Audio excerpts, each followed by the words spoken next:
Recent সময়ে বাংলাদেশের domestic ক্রিকেটে যদি একজন ক্রিকেটারের নাম আপনি বলেন যিনি লিটারালি ডমিনেট করেছেন ডোমেস্টিক সার্কিটটা, তিনি হচ্ছেন নাইম শেখ।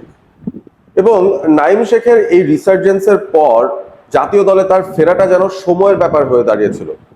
প্রচন্ড চাপে ছিলেন নির্বাচকরা, কারণ তারা জানেন এই ধরনের পারফরমেন্সকে ইগনোর করার কোনো সুযোগই নেই। এবং সেই কারণে নাইম শেখকে আবারও ন্যাশনাল টিমের রেডারে নিয়ে আসা হয়েছে। শুধু নিয়ে আসা হয়নি, সুযোগও তৈরি করে দেওয়া হয়েছে। নাইম শেখ শ্রীলঙ্কা সফরে বাংলাদেশ ওডিআই টিমের সঙ্গে ছিলেন, কোনো ম্যাচ পাননি।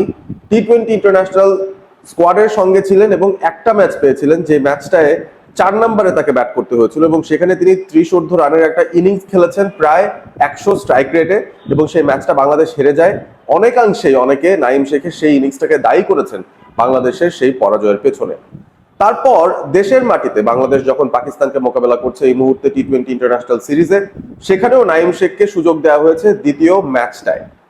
নাইম শেখ মিরপুরে, যেখানে তিনি ভুরি ভুরি রান করেছেন এই ডোমেস্টিক সার্কিটেই, সেই মিরপুরে এসে নাইম শেখ ওপেন করতে নেমে মাত্র 3 রান করেছেন 7 বল থেকে।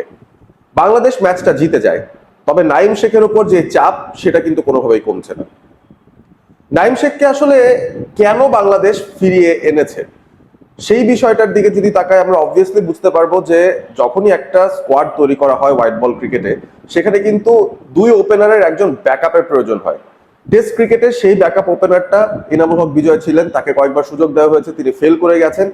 ওয়ানডে এবং টি-20 ইন্টারন্যাশনালের জন্য নাইম শেখকে তানজিদ তামিম এবং পারভেজ ইমনের থার্ড ওপেনিং পার্টনার হিসেবে রাখা হয়েছিল, যেন তিনিও স্কোয়াডের সঙ্গে থাকতে পারেন এবং সুযোগটা যদি পান তার ফর্মটাকে তিনি হয়তো কাজে লাগাতে পারেন। তবে আনফরচুনেটলি বিপিএল, এনসিএল কিংবা ঢাকা প্রিমিয়ার লিগের নাইম শেখের সঙ্গে ইন্টারন্যাশনাল ক্রিকেটের নাইম শেখের একটা তফাৎ কিন্তু আমরা খুঁজে পাচ্ছি।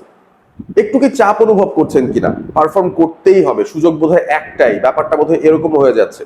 এবং দেখতে দেখতে টি-20 ইন্টারন্যাশনাল ওয়ার্ল্ড কাপ যেটা আসছে আগামী বছর, সেটাও কিন্তু 7 মাসের ভেতরেই। অর্থাৎ বাংলাদেশ এই মুহূর্তে এমন একটা ফেজে আছে, তাদের টি-20 ইন্টারন্যাশনাল যে স্কোয়াডটা রয়েছে, ওয়ার্ল্ড কাপকে কেন্দ্র করে সেই স্কোয়াড যদি তৈরি করতে হয়, সেই কোরের মধ্যে আপাত মুহূর্তে নাইম শেখকে কনসিডার করছে নির্বাচকরা। তবে কতদিন তারা তাকে ক্যারি করবে সেটা কিন্তু একটা বিশাল বড় ব্যাপার। পাকিস্তান সিরিজেও নাইম শেখ সুযোগ পাবেন কিনা সেটা নিয়ে কিন্তু বিশাল প্রশ্নই ছিল, কারণ পারভেজ ইমন এবং তানজিদ তামিম বাংলাদেশকে রিসেন্ট হিস্ট্রিতে প্রত্যেকটা ম্যাচেই কোনো না কোনো একটা উড়ন্ত সূচনা এনে দিয়েছেন। দুজনে একসঙ্গে ক্লিক না করলেও যে কোনো একজন দাঁড়িয়ে গেছেন, এবং সে কারণেই বাংলাদেশ পাওয়ার প্লেটা খুব দারুণভাবে পার করতে পেরেছে।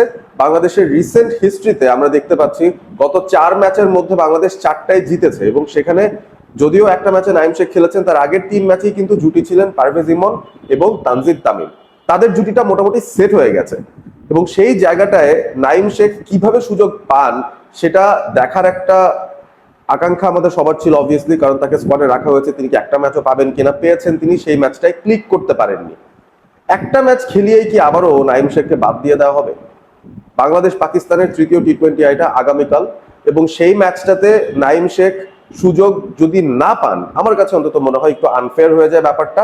তার কারণ নির্বাচকরা নিশ্চয়ই কিছু একটা চিন্তা করেই নাইম শেখকে স্কোয়াডে রেখেছেন, এবং টিম ম্যানেজমেন্ট কিছু একটা চিন্তা করেই নাইম শেখকে বাজিয়ে দেখার চেষ্টা করছেন এই মুহূর্তে। 3টা কারণ আপনাদেরকে বলতে পারি, যার যে কোনো একটা ফলে গেলেও নাইম শেখ হয়তো আগামীকালের ম্যাচটাতেও সুযোগ পেয়ে যাবেন। প্রথম যে পয়েন্টটা সেটা হচ্ছে বাংলাদেশ হোমে খেলছে। নাইম শেখের ডোমেস্টিক পারফরমেন্স গুলো কোথায় হয়েছে? হোমে হয়েছে। মিরপুরে হয়েছে, সিলেটে হয়েছে, চট্টগ্রামে হয়েছে। নাইম শেখ দেশের মাটিতে ডোমেস্টিক ক্রিকেটে ডমিনেট করেছেন গত 6 থেকে 8টা মাস, এবং এই জায়গাটাতেই আসলে তার সফল হওয়ার সম্ভাবনা সবচেয়ে বেশি, তার ফর্মের কার্যকারিতা দেখানোর সুযোগটা সবচেয়ে বেশি। সুতরাং এর চাইতে আইডিয়াল সিচুয়েশন নাইমকে দেয়া যেতে পারতো না, যে সুযোগটা নির্বাচকরা নাইমকে এই মুহূর্তে দেওয়ার চেষ্টাটা করছেন। দ্বিতীয় যে পয়েন্টটা, মিরপুরে যেখানে খেলাটা হচ্ছে এই মুহূর্তে, সেখানে উইকেটটা আসলে খুব একটা ব্যাটিং কন্ডিউসিভ না, এবং সে কারণেই তানজিদ তামিমের মতো ব্যাটারদের এই ধরনের উইকেটে স্ট্রাগল করার সম্ভাবনা অনেক বেশি। সেটাও একটা ট্যাকটিক্যাল চিন্তা ভাবনা হতে পারে টিম ম্যানেজমেন্টের, যে তারা হয়তো ভাবছে যে নাইম শেখ যদি একটু ঠেকিয়ে খেলে, একটু এক প্রান্ত ধরে রেখে এক প্রান্তে ইনিংসটা বিল্ড আপ করতে থাকেন, পারভেজ ইমন হয়তো অন্যদিক থেকে বড় শটে যাবেন, কিংবা পারভেজ ইমনকে ড্রপ করে নাইম শেখকে রাখা হলো তানজিদ তামিমের সঙ্গে, সেই জায়গাটায় নাইম শেখ একটু অ্যাঙ্কার রোল প্লে করবেন, তানজিদ তামিম হয়তো অ্যাগ্রেসরের ভূমিকাটা পালন করবেন।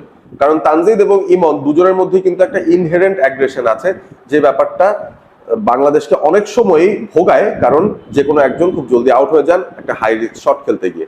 সুতরাং সেই সেফটি ফ্যাক্টরটার কথা ভেবেও কি নাইম শেখকে রাখা হয়েছে কিনা স্কোয়াডে বা মিরপুরে খেলানোর চেষ্টা করা হচ্ছে কিনা, সেটাও কিন্তু ভাববার একটা বিষয়। তারপর সবচেয়ে বড় যে প্রশ্নটা, আমার কাছে মনে হয় ব্রডার পিকচারটার দিকে তাকালেই আমরা বেটার আইডিয়া পাবো কেন নাইম শেখকে সুযোগ দেওয়া হচ্ছে, কেন হয়তো তৃতীয় টি-20 ইন্টারন্যাশনাল ব্যাচেও তাকে সুযোগ দেওয়া হবে। নির্বাচকরা, যেটা বলছিলাম, টি-20 ওয়ার্ল্ড কাপের প্রিপারেশন নিচ্ছেন এবং এই জায়গাটায় ডেফিনেটলি 15 সদস্যের স্কোয়াডের মধ্যে একজন ব্যাকআপ ওপেনারের চিন্তা ভাবনা তাদের থাকবে এবং সেই জায়গাটায় কাকে রাখবেন তারা সেটা নিয়ে হয়তো শেষ মুহূর্তের একটা চিন্তা ভাবনা তারা করছেন। এবং এই মুহূর্তে যেহেতু নাইম শেখ এই দলটার সঙ্গে আছেন, তাকে সুযোগ দিয়ে দেখে নেওয়া হচ্ছে। তিনি যদি ফেল করে যান, সেই ক্ষেত্রে কোনো না কোনো অল্টারনেটিভের কথা বাংলাদেশ চিন্তা করতে পারে এবং সেই জায়গাটায় হয়তো সৌম্য সরকার ফ্রন্ট রানার হয়ে যেতে পারেন। এমনও হতে পারে নাইমকে এই জন্যই খেলানো হচ্ছে, তিনি যদি এই সিরিজটায় ভালো না করতে পারেন, আমার মনে হয় এখানেই তার শেষটা হয়ে যাবে। টি-20 ওয়ার্ল্ড কাপে তিনি দলের সঙ্গে সুযোগটা পাবেন না, হয়তো সৌম্য সরকারকে একটু কনসিডারেশনে নিয়ে আসার চেষ্টা করবেন নির্বাচকরা।